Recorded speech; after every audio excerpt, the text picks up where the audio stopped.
আল্লাহর কোরআনুল কারীম মানলে লাভ আছে না নাই? নবীর সুন্নতের বিধান মানলে লাভ আছে না নাই? এই সুন্নতের বিধান আল কোরআনুল কারীম মানার ক্ষেত্রে সবার আগে মায়েদের ভূমিকা রাখতে হবে। আমার প্রাণপ্রিয় শ্রদ্ধেয় বড় ভাই, আজকের এই মহতি মাহফিলের দ্বিতীয় আকর্ষণ যিনি বক্তৃতা পেশ করেছেন, অত্যন্ত জ্ঞান গর্ভ গুরুত্বপূর্ণ নসিহত পেশ করেছেন। কারণ এই দুনিয়ার সব কিছুর মূলে হলো আমাদের মা। কারণ আল্লাহ তাআলা আব্বাজান হযরতে আদমকে জান্নাতের ভিতরে রেখেছিলেন, জান্নাতের নাজ নিয়ামত দিয়েছিলেন, কিন্তু জান্নাতের হাজার নাজ নিয়ামত আমাদের আব্বাকে ভালো রাখতে পারে? খালি ডানে তাকায় বামে তাকায়, বড় অস্থিরতা অনুভব করেন, ভিতরে যেন কেন যেন পেরেশানি অনুভব করেন। আল্লাহ রাব্বুল আলামিন মানুষের মনের খবর জানেন কিনা? কথা বলতে হবে আমার ভাইরা, জানেন কি জানেন না? প্রত্যেকটা কথা মনের কান দিয়ে শুনতে হবে, খুব খেয়াল করতে হবে। বক্তৃতা কিন্তু আমি করছি না, বক্তৃতা আপনারা করাইতেছেন। আপনারা যদি বক্তৃতা করাইতে ভুলে যান, আমার বক্তৃতা বন্ধ হয়ে যাবে। এই জন্য আমার চাইতে আপনাদের মনোযোগ বেশি থাকতে হবে। কথা বলুন ঠিক কিনা?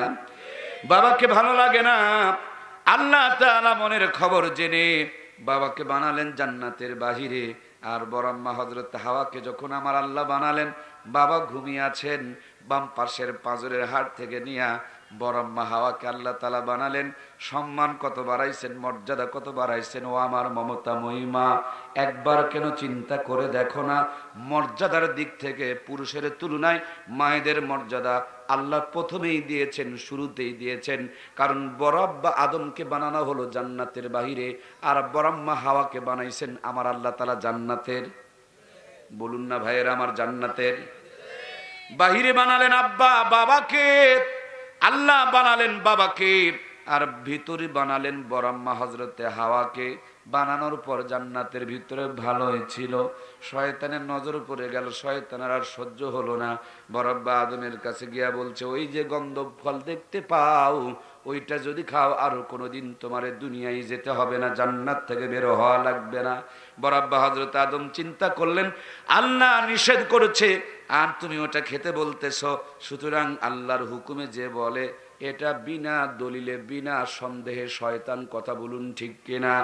আল্লাহ পর্দার কথা বলেছে, পর্দার বিপক্ষে যারা চলতেছে এরাও শয়তানের ভাই। কথা বলুন ঠিক কিনা? আমার আল্লাহ তাআলা কোরআনুল কারীমের মধ্যে বলছেন, মিনাল জিন্নাতি ওয়ান নাস, শয়তান হলো দুই প্রকার, একটা হলো মানুষ শয়তান আর একটা হলো জিন শয়তান। জিন শয়তান যদিও দেখতে পায় না, কিন্তু মানুষ শয়তান আপনার আমার কাছেই ঘোরাফেরা করে। কথা বলুন ঠিক কিনা? হালাল বাদ দিয়া হারাম খায়, ডান পথে চলা বাদ দিয়া বাম পথে যায়, নামাজ পড়া বাদ দিয়া চার দোকানে বসে বসে টিভির সিরিয়াল মেনটেন করে। এরকম শয়তান মার্কা আমাদের সমাজে মনে হয় নাই? ছেলে মেয়েটাকে কোরআনের জ্ঞান না দিয়া কুকুরের মতন দাঁড়িয়ে দাঁড়িয়ে প্রসাব করতেছে, সেখানেই পাঠায়।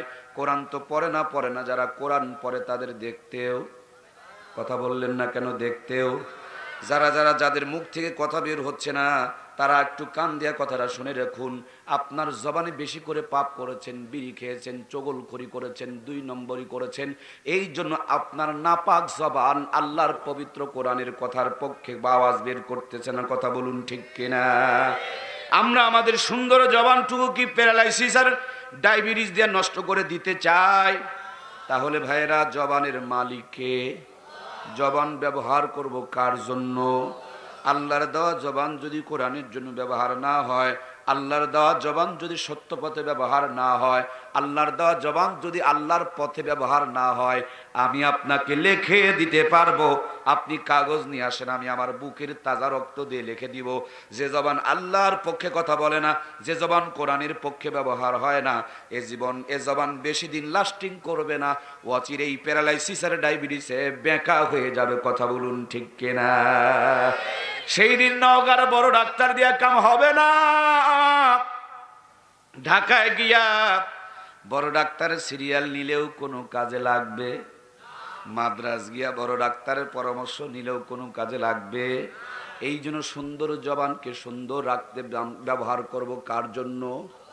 আল্লাহ তুমি আমাদেরকে তোমার পক্ষে আমাদের জবানকে ব্যবহার করার তৌফিক দান করো, জোরে বলুন আমিন। আমার প্রাণপ্রিয় ভাইয়ের আলোচনা হচ্ছে আপনাদের খেদমতে। বড় আব্বা হযরত আদমকে বললেন গন্ধব খাও। হযরত আদম তো চিনি ফেলে দিয়েছেন, আল্লাহ নিষেধ করে, আর তুমি খেতে বলো।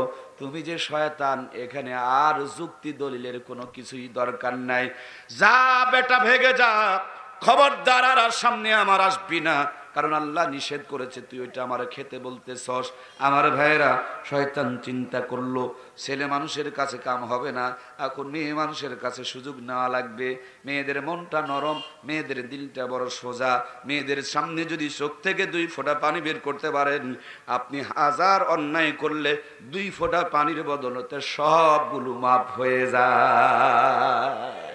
এত দিলটা আল্লাহ নরম করে বানাইছে, কারণ বানাইছেই তো জান্নাতের ভিতরে। ও আমার মমতাময়ী কলিজার টুকরা সম্মানিতা মায়েরা, একটু কান লাগায় মন দিয়া কথাগুলো শ্রবণ করি। আমার প্রাণে ভাইয়েরা, শয়তান চোখ টিপে টিপে 2 ফোঁটা পানি বের করেছে। জান্নাতের এক কোনায় গিয়া কথাবার্তা না বলে খালি নাক সটকায় সটকায় কান্নার ভান দেখাইতেছে।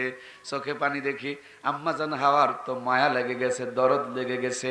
কে গো, জান্নাতে এত শান্তির জায়গায় কেন কেন তুমি কান্নাকাটি করো? শয়তান বলে আমি তো আমার কারণে কাঁদি না, আমি কাঁদি তোমাদের জন্য। নাউজুবিল্লাহ বলবেন না? আরেকটু জোরে বলেন।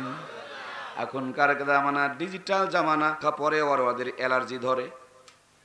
মেয়েদের বোরখা দেখে অ্যালার্জিওয়ালা নাই নাই নাই, গান গায় বোরখা পরা মেয়ে পাগল কইরাছে।